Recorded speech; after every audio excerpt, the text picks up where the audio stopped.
What's the meaning of bittersweet?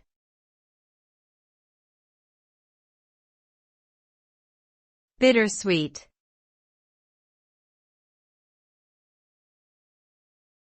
Bittersweet.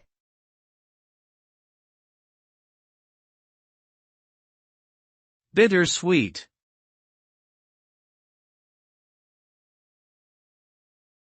Bittersweet.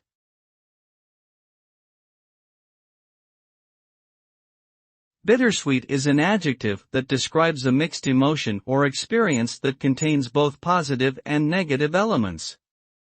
It is often used to describe situations that are both pleasant and painful at the same time, for example, reminiscing about a past love while feeling the sadness of its ending. The term can also refer to tastes or smells that combine both bitterness and sweetness, such as dark chocolate or grapefruit. In general, bittersweet represents the complex and contradictory nature of human experiences, where happiness and sorrow can coexist.